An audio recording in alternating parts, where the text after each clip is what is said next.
The Tower of Terror is not a theme park attraction, but it is a museum, and here is why.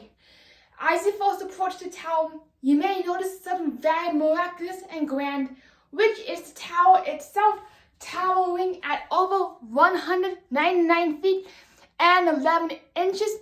And right as you see the facade, it does resemble a historical timepiece display, very similar to what we see when it comes to Colosseum, Great Pyramid, and even the Sydney Opera House replicas. You're basically being teleported into a time period, whether it is modern or back a few hundred years. Immediately, when you see the Hollywood Tower Hotel, it reminds you of the Titanic. I am not going to be comparing the hotel and the Titanic because one event is real and another is a fictionalized tragedy/disaster. But let's focus on the hotel. When it comes to the Hollywood Hotel, you're basically going back in time to 1939, which is a really impressive feat given that the Tower of Terror is a theme park drop tower. And basically what it does is it just drops and launches you, something that you would find either at SeaWorld, Cedars Point, or any major theme park. But what Disney did was basically embellish a drop tower to the point where it became a fictionalized historical artifact. Something about that Art Deco facade, that worn down paint, Spanish revivalist air, color palette, and the fact that it does have a gothic appearance, especially with its little turrets, really does elevate and really does evoke the feeling of being in the presence of a really haunted entity or a supernormal presence.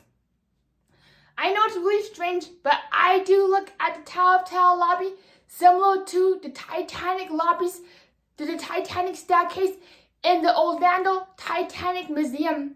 Something about seeing a very historically yet abandoned set, correction, not historically, but an abandoned invented setting really does encapsulate the mood of a museum, similar to what we see in a natural history museum in the wildlife displays and dioramas.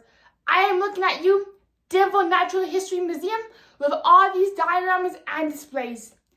I will not go into too much detail, so I will not spoil the museum for anybody.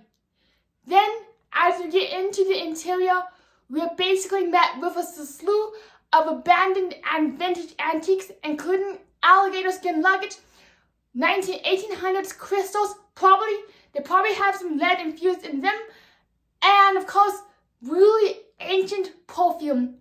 Matter of fact, the lampshades in the lobby are made out of dresses from the 1920s, which really does show the volumes and length that Disney Imagineers went to preserve the 1930s and basically make this attraction a time capsule, similar to what we find in many historical museums, including the Titanic Museum, where they have an entire replica of the dining rooms, the kitchens, the boiler room, and even an entire first-class cabin that Molly Brown stayed inside.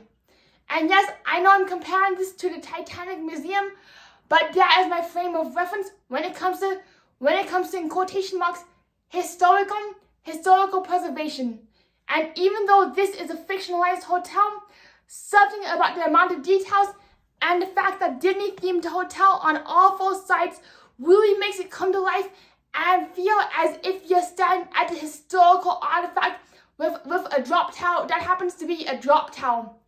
And what really blows me away is literally just the lengths that Disney went with like making everything seem as if it was abandoned on 1939, rather than presenting you with a very clean and tidy hotel, which would immediately remove any context and take you away from the Wild Shore narrative as if you are in your own Twilight Zone episode.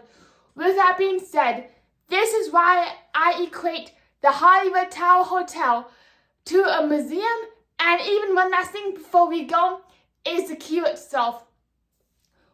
find wild is just how much the queue resembles a vintage Victorian landscape that was very common among Victorian royalty back in the 1800s.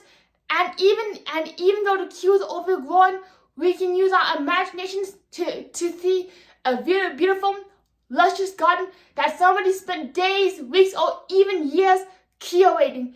And that right there is top-notch historical museum quality preservation, even though the thing is just a drop top. And with that being said, thank you so much for watching. Please be sure to smash the thumbs up button, and we'll see you in the next video.